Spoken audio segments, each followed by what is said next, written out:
கேஷவுக்கும் கங்காவுக்கும் கல்யாணம் ஆகி 7 வருஷம் ஆச்சு.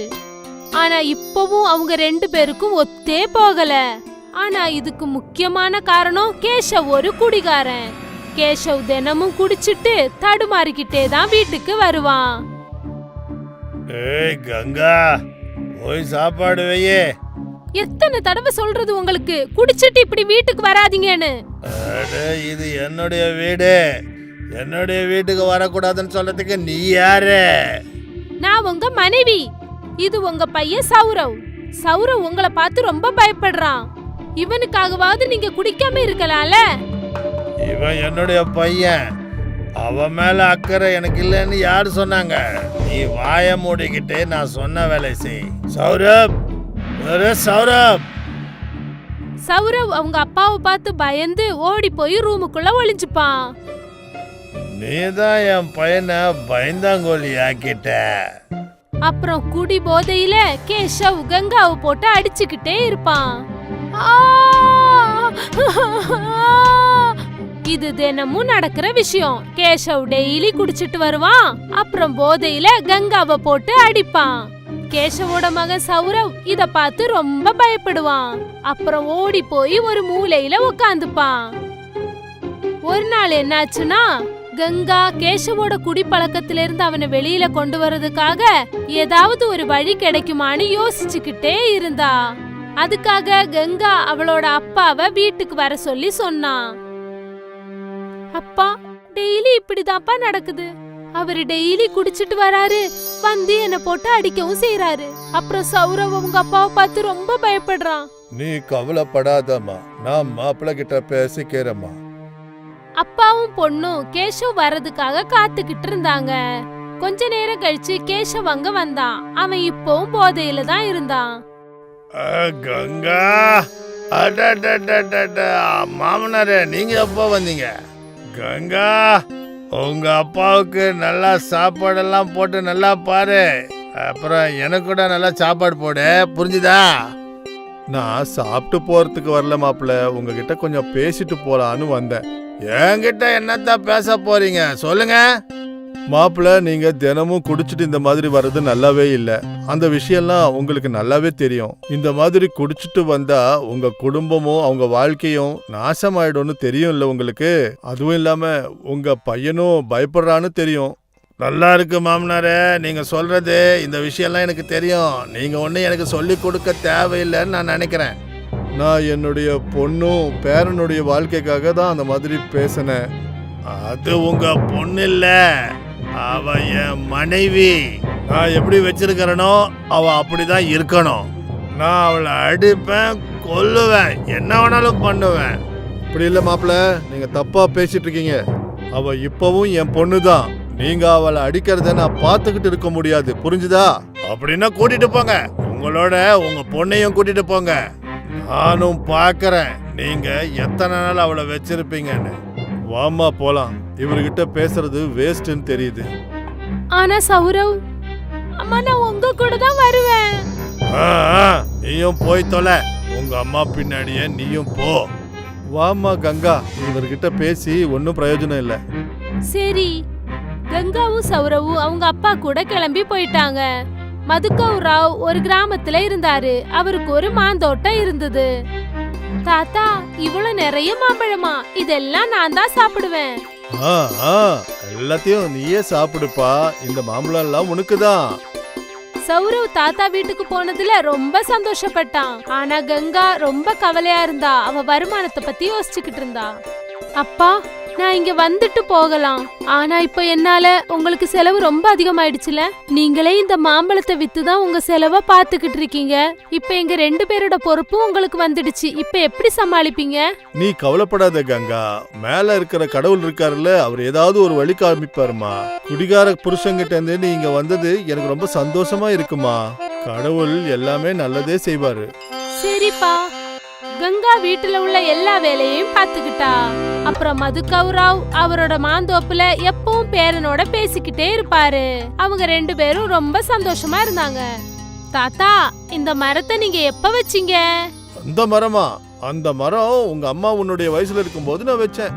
கடவுளே, அப்ப அந்த பெரிய மரம்? அந்த மரம் நான் வைக்கலப்பா, அந்த மரத்தை எங்க அப்பா வச்சாரு. அதுவும் நான் பிறக்கிறதுக்கு முன்னாடியே. அப்படின்னா அது உங்களை விட பெருசா? ஆ, அப்போதான் கங்கா எல்லாருக்காகவும் டீயும் பிஸ்கட்டும் கொண்டு வந்தா. போதும் போதும், 2 பேரும் வந்து டீ சாப்பிடுங்க வாங்க. அடே கங்கா, உன்னுடைய கையால சட்னி சாப்பிட்டு ரொம்ப நாள் ஆயிடுச்சுமா. பாத்தியா மாம்பழம் எவ்வளவு நல்லா இருக்குன்னு. இத வச்சு சட்னி செஞ்சினா இன்னும் நல்லா இருக்கும். சரிப்பா, இன்னைக்கு செஞ்சிடறேன், சாயந்தரம் கொண்டு வரேன். சரிம்மா. மதுக்கரும் சௌரவும் டீ குடிச்சுக்கிட்டே பிஸ்கட்டை சாப்பிட்டாங்க. கங்கா வீட்டுக்கு போயிட்டு மசாலாவை வச்சு சட்னி ரெடி பண்ண ஆரம்பிச்சா. கொஞ்ச நேரத்திலேயே அவளோட சட்னி ரெடி ஆயிடுச்சு. கங்கா சட்னி எடுத்துக்கிட்டு தோட்டத்துக்கு வந்தப்போ அங்க மதுக்கரோட 2 ஃப்ரெண்ட்ஸ் வந்திருந்தாங்க. அப்பா, சட்னி ரெடி ஆயிடுச்சுப்பா. அடேங்கப்பா, இவங்க 2 பேருக்கும் குடுமா. சரிங்கப்பா. கங்கா 2 மாங்காங்களை கட் பண்ணி அதுல சட்னிய தடவி வச்சா. அத அந்த ஃப்ரெண்ட்ஸுக்கு கொடுத்தா. அந்த மாங்காவோட சுவைய சுவைச்சிட்டு, அடேங்கப்பா, ரொம்ப நல்லா இருக்குப்பா, ரொம்ப சுவையா இருக்கு. நான் சொன்னேன்ல எங்க கங்கா நல்லா சட்னி பண்ணுவான்னு, சரிதானே? ஆமாப்பா, இந்த அம்மா மாங்காய் சட்னி வச்சு வியாபாரம் பண்ணாங்கன்னா பட்டு பட்டுன்னு வித்து போயிடும்பா. ஜனங்க எல்லாருக்கும் பிடிக்கும். ஆமாப்பா. இத கேட்டதும் கங்கா யோசிக்க ஆரம்பிச்சா.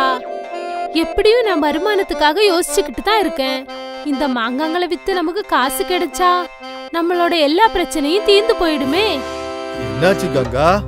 அப்பா, நான் என்ன யோசிக்கிறேனா, அந்த மாமா சொன்ன மாதிரி நம்ம மாங்காய் வியாபாரம் பண்ணலாம்ல. கண்டிப்பா நல்ல வருமானம் கிடைக்கும். இந்த ஐடியா ஒன்னும் மோசமா இல்ல, நானும் உனக்கு உதவியா இருக்கிறேம்மா. அடுத்த நாளையில இருந்து கங்கா மார்க்கெட்ல தள்ளு வண்டியில மாங்காவை விற்க ஆரம்பிச்சா. அவளோட வண்டியில இருக்கிற மாங்காய்களை பார்த்துட்டு, இந்த மாங்காய்லாம் எவ்வளவுமா? 15 ரூபாக்கா, எனக்கு ஒரு பிளேட் குடுமா.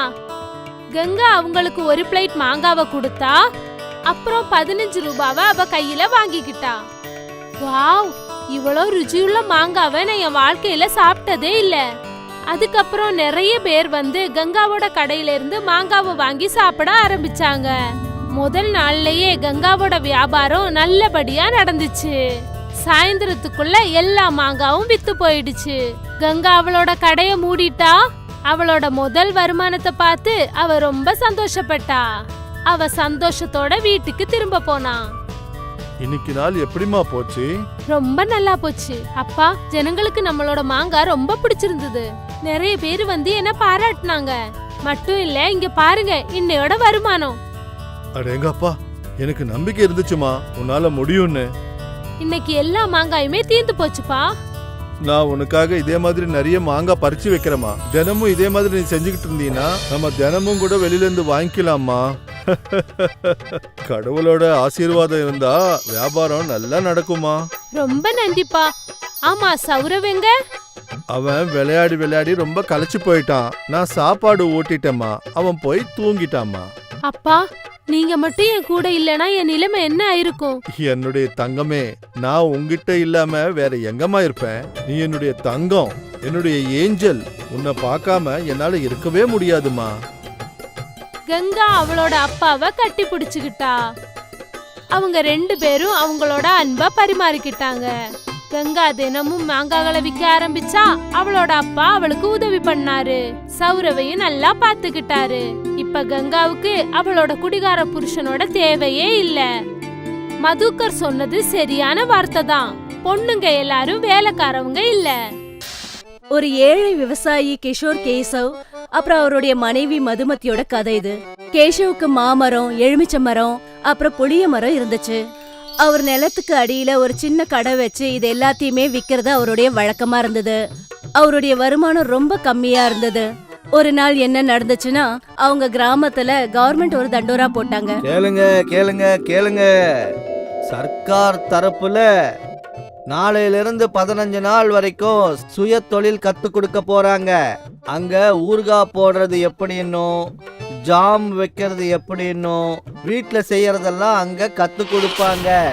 நாட்டாம ஐயா கிட்ட போய் இன்னைக்கே உங்க பேரெல்லாம் அங்க ரெஜிஸ்டர் பண்ணிக்கங்க. இத கேட்டதுக்கு அப்புறம் மதுமதி கேஷவ் கிட்ட சொன்னா, நானும் அந்த இடத்துக்கு போய் ஊறுகாய் எப்படி செய்யறதுன்னு கத்துக்கிறேனே. நீ ஊறுகாய் போட்டு என்ன பண்ண போற?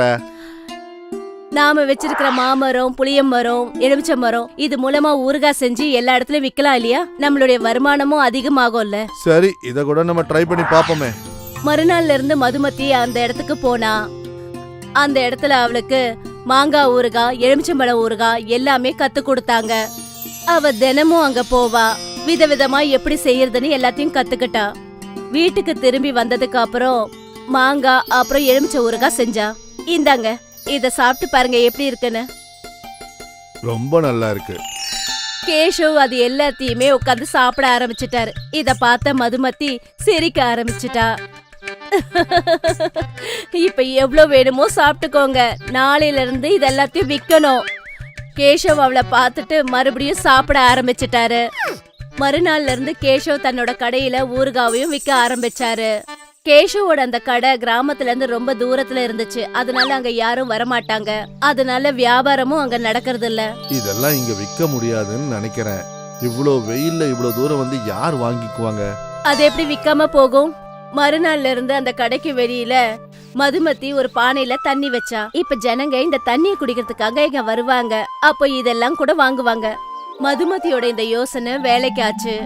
அந்த இடத்துக்கு தண்ணி குடிக்க வரவங்க எல்லாரும் ஊறுகாய், ஜாம் வாங்க ஆரம்பிச்சாங்க. அதனால தினமும் மதுமதி நிறைய ஊறுகாவும் ஜாமும் பண்ணுவா. இப்போ விவசாயம் கூட நல்லா தான் நடக்குது. எனக்கு இப்போ உதவிக்கு ஆள் தேவை. நான் என்ன நினைக்கிறேன்னா, உதவிக்கு என் தங்கச்சியை கூப்பிட்டுக்கலான்னு நினைக்கிறேன். அதனால வேலையும் கொஞ்சம் சீக்கிரம் நடக்கும் இல்லையா? நீ என்ன நினைக்கிறியோ அதையே செய். மதுமதியும் அவளோட தங்கச்சியும் சேர்ந்து ஊறுகாய், ஜாம் பண்ண ஆரம்பிச்சாங்க. கொஞ்சம் கொஞ்சமா அவங்களோட வியாபாரமும் அதிகமாச்சு. இப்ப கடையில அதிகமான கூட்டங்களும் வர ஆரம்பிச்சுது. கொஞ்ச நாளைக்கு அப்புறம் அந்த சின்ன கடை பெரிய கடையா மாறுச்சு. அப்புறம் மதுமதி தன்னோட வேலைக்காக இன்னும் 4-5 பெண்களை தன்னோட வீட்டுக்கே கூப்பிட்டா. மதுமதியும் கேஷவும் கடினமா உழைச்சதுனால அவங்க ஒரே வருஷத்துல குடோனும் வாங்கினாங்க. அந்த குடோனை ஒரு ஊறுகாய் ஃபேக்டரியா மாத்தினாங்க. இப்ப மதுமதி எல்லா பெண்களுக்கும் ட்ரைனிங் கொடுத்தா. அவங்களுக்கு சம்பளமும் கொடுத்தா. இப்ப மதுமதி அப்பளமும் போட ஆரம்பிச்சிட்டா. இப்ப அவங்க ஊறுகாய் குடோன்ல இருந்து வெளியில இருக்கிற கடைகளுக்கெல்லாம் ஊறுகாய், அப்பளம் இது எல்லாமே விற்க ஆரம்பிச்சாங்க. அவங்களோட வியாபாரம் அதிகமானதுனால கேஷவும் மதுமதியும் ரொம்ப சந்தோஷமா இருந்தாங்க. அப்புறம் ஒரு நாள் என்னாச்சுன்னா அவங்க சந்தோஷத்துக்கு அளவே இல்லாம போயிடுச்சு. ஏன்னா ஒரு பெரிய கம்பெனியோட ஆபீசர் அவங்க குடோனுக்கு வந்தாரு. உங்க ஊறுகாய் ரொம்ப நல்லா இருக்குங்க. நன்றி. நாங்க எக்ஸ்போர்ட் பிசினஸ் பண்ணிட்டு இருக்கோம். நாங்க இந்த நாட்டில இருந்து வெளிநாட்டுக்கு ஊறுகாய், ஸ்வீட்ஸ், அப்பளம் இது எல்லாத்தையும் அனுப்பிட்டு இருக்கிறோம். அங்க ரொம்ப டிமாண்ட் இருக்கு. வெளிநாட்டுலயா? ஆமா, அதுக்காக தான் உங்ககிட்ட கான்ட்ராக்ட் வச்சுக்கலான்ட்டு வந்தோம். மதுமதிக்கும் கேஷவுக்கும் ஒரு பெரிய கான்ட்ராக்ட் கிடைச்சது. அதனால அவங்க வாழ்க்கையே மாறிடுச்சு. ஆரம்பத்துல அவங்களுக்கு ஒரே ஒரு ஃபேக்டரி தான் இருந்துச்சு. இப்ப எல்லா ஊர்லயும் அவங்களுக்கு ஃபேக்டரி வந்துடுச்சு. ஒவ்வொரு பெரிய கடைகள்லயும் அவங்களுக்கு வியாபாரம் நடந்துச்சு. இப்ப கேஷவுக்கும் மதுமதிக்கும் ஒரு பெரிய கம்பெனி இருந்துச்சு, ஸ்ரீ கிருஷ்ணா ஃபுட்ஸ். இந்தியால மட்டும் அவங்க கம்பெனி பிரபலம் கிடையாது, வெளிநாட்டுலயும் அவங்க கம்பெனி பிரபலமா இருந்தது.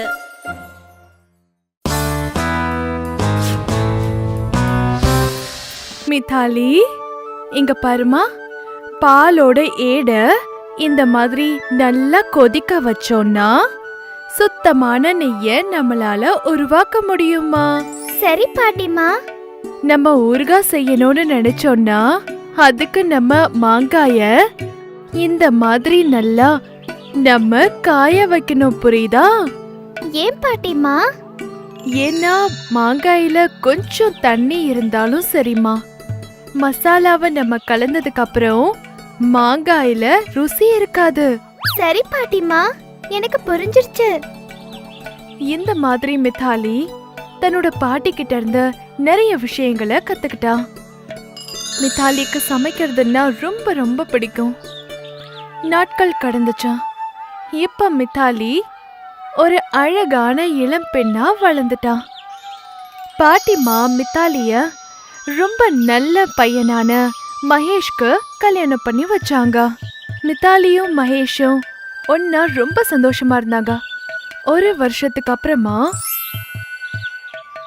மித்தாலிக்கும் மகேஷ்க்கும் ரெட்டை குழந்தைங்க பிறந்தாங்க. அவங்க பேரு ஆலோக், ஆதித்யான்னு வச்சாங்க. அவங்க வாழ்க்கை ரொம்ப அழகா போயிட்டு இருந்துச்சாம். மகேஷ் தன்னுடைய பொறுப்பை ரொம்ப நல்லா நிறைவேற்றிட்டு இருந்தாரு. கொஞ்ச நாளைக்கு அப்புறம் மித்தாலியோட பாட்டிமா இறந்துட்டாங்க. அவ அழுது அழுது அவ நிலைமை ரொம்ப மோசமாயிடுச்சு. இப்ப இந்த உலகத்துல மித்தாலிக்குன்னு சொல்லிக்க 3 சொந்தம் தான் இருந்துச்சாம். மகேஷ் அப்புறம் அவளோட 2 குழந்தைங்க. மித்தாலி தன்னை தானே சமாதானப்படுத்திக்கிட்டா. அதுக்கப்புறம் தன்னுடைய குழந்தைகளையும் கணவரையும் நல்லா பாத்துக்கிட்டா. ஆனா கடவுள் மித்தாலியுடைய வாழ்க்கையில சந்தோஷத்தை குறைவாதான் எழுதி இருந்திருக்காரு. மகேஷ் ஒரு ஆக்சிடென்ட்ல அடிபட்டுட்டாரு. அதனால அவர் படுத்த படுக்கையா ஆயிட்டாரு. மித்தாலி என்ன பண்றதுனே புரியாம ரொம்ப குழம்பி போயிருந்தா. அவளுக்கு தன்னையும் தன்னுடைய குழந்தைகளையும் எப்படி பாத்துக்கணும் தெரியல. கொஞ்ச நாள்ல அவங்க சாப்பிடுறதுக்கு வீட்ல எதுவுமே இல்ல. அவங்க கிட்ட மருந்து வாங்கறதுக்கு கூட பணம் இல்ல. அதுக்கப்புறம் ஒரு நாள் மகேஷும் இந்த உலகத்தை விட்டு போயிட்டாரு.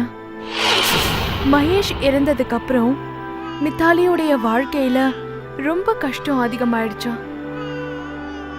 மகேஷ் தான் வீட்ல தனியா சம்பாரிச்சிட்டு இருந்தான். அவனுடைய வருமானம் இல்லாம வீட்டு நிலைமை ரொம்பவே மோசமா ஆயிடுச்சு. மித்தாலி எப்பவுமே வேலை செஞ்சதே கிடையாது. ஆனா இப்ப வாழ்றதுக்கு அவளுக்கு வேற வழியே தெரியல. ஒருவேளை நான் இப்ப சம்பாதிக்கலன்னா என்னோட 2 குழந்தைங்களும் பசியால செத்துருவாங்க.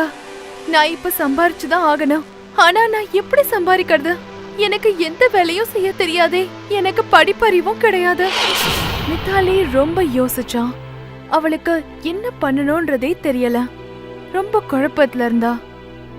அப்பதான் அவளுடைய பார்வை வீட்ல இருந்த ஒரு பாத்திரத்து மேல பட்டுச்சா. ஊர்கா. என்னால ஊர்கா செஞ்சு சம்பாதிக்க முடியும். மித்தாலி ஊர்கா செய்ய ஆரம்பிச்சா. அவ ஊர்கா செஞ்சு முடிச்சதுக்கு அப்புறம் அவ ஒரு பெரிய பாத்திரத்துல அதைய எடுத்து வச்சா. அந்த ஊர்காய அவ சந்தைக்கு எடுத்துட்டு போய் விற்கலான்னு நினைச்சா. அவ சந்தையில கத்தி கத்தி ஊர்காய விற்பனை செஞ்சுட்டு இருந்தா. நிறைய பேர் மித்தாலி கிட்ட இருந்து ஊர்காய வாங்கினாங்க. சாயந்திரம் ஆனதும் மித்தாலி தன்னுடைய முதல் வருமானத்தை பார்த்து ரொம்ப சந்தோஷப்பட்டா. அந்த பணத்தை வச்சு மித்தாலி இன்னும் நிறைய மாங்காய்களை வாங்கினா. தன்னுடைய 2 குழந்தைங்களுக்காகவும் சாப்பிடுறதுக்கு சில பொருட்களை வாங்கினா. அடுத்த நாள் மித்தாலி திரும்பவும் ஊறுகாய செஞ்சா. திரும்பவும் சந்தைக்கு போய் அந்த ஊறுகாய அவ வித்தா. கொஞ்ச நாள்லயே மித்தாலியோடைய ஊறுகாய பத்தி ஊர்ல இருக்கிறவங்க எல்லாரும் பேச ஆரம்பிச்சாங்க. அதுக்கப்புறமா மித்தாலியோடைய ஊறுகாய வாங்கறதுக்காக எல்லாரும் வரிசையில நின்று வாங்கிட்டு போனாங்க. மித்தாலி ரொம்ப சந்தோஷமா இருந்தா. ஏன்னா அவளுடைய தேவைக்கு அதிகமாவே அவளுக்கு பணம் கிடைச்சதா. அவளுடைய 2 குழந்தைங்களுக்கும் அவன் நினைச்ச மாதிரி வறுமை இல்லாம சந்தோஷமான வாழ்க்கையை கொடுத்தா. சில வருஷத்துல மித்தாலியோடைய 2 குழந்தைகளும் வளர்ந்துட்டாங்க. இப்ப அவங்க 2 பேரும் ஒரு பெரிய ஸ்கூல்ல படிக்கிறதுக்காக போறாங்க. மித்தாலி ஊறுகாய செஞ்சு வித்த ஒரு பெரிய வீட கட்டிடுறான். இப்ப மித்தாலி சந்தையில ஒரு பெரிய கடையில ஊறுகாய வித்துட்டு இருந்தா. இப்ப அவ ஊறுகாயோட நிறைய பொருட்களையும் சேர்த்து விற்க ஆரம்பிச்சிட்டா. மித்தாலி தன்னுடைய வேலையில உதவிக்காக நிறைய பெண்களையும் வேலைக்கு சேர்த்துக்கிட்டாங்க. இதனால ஏழ்மையில இருக்கிற அந்த கிராமத்துல இருந்த பெண்களுக்கும் வேலை கிடைச்சிருச்சு. அவங்க வாழ்க்கையும் அழகாக ஆரம்பிச்சது. மித்தாலி நாளுக்கு நாள் வருமானத்தை அதிகமாக்கிட்டே இருந்தா. மித்தாலி தன்னுடைய வியாபாரத்தை அதிகமாக்கிறதுக்காக புது டெக்னிக்ஸையும் யூஸ் பண்ணா. அவளுடைய சின்ன வியாபாரம் இப்ப பெருசா ஃபேக்டரி வச்சு ரன் பண்ற அளவுக்கு மாறிடுச்சு. அவளுக்கு சொந்தமா இருந்த சின்ன கடை இப்ப பெரிய கம்பெனியா மாறிடுச்சு. மித்தாலி எதுவுமே படிக்காத ஒரு ஏழையா இருந்தா. ஆனா இப்ப ஒரு பெரிய கம்பெனியோட ஓனரா இருக்கான். இத பத்தி ரிப்போர்ட்டர்ஸ் அவகிட்ட கேட்கும் போது சாதாரண ஊறுகாயை வித்து நீங்க இவ்ளோ பெரிய கம்பெனியை உருவாக்கிட்டீங்க. மேடம், இதுக்கான முக்கியமான காரணம் என்னன்றத உங்களால சொல்ல முடியுமா? தேவை. என் வாழ்க்கையில தேவை மட்டும் வராம இருந்திருந்ததுன்னா நான் ஊறுகாயும் செஞ்சிருக்க மாட்டேன், இந்த அளவுக்கு வருமானத்தையும் நான் பார்த்திருக்க மாட்டேன். மித்தாலி மேடம், உங்களுடைய இந்த உழைப்புக்காக நான் தலை வணங்குறேன். உங்களுடைய இந்த கம்பெனி இன்டர்நேஷனல் லெவலுக்கு சீக்கிரமாவே வளரணும்னு நான் கடவுள்கிட்ட வேண்டிக்கிறேன். சோ மேடம், உங்களுடைய இந்த வெற்றியில இருந்து என்ன தெரியுதுன்னா, உண்மையான முயற்சி இருந்தா, உழைப்பு இருந்தா கண்டிப்பா யாரால வேணாலும் ஜெயிக்க முடியும்.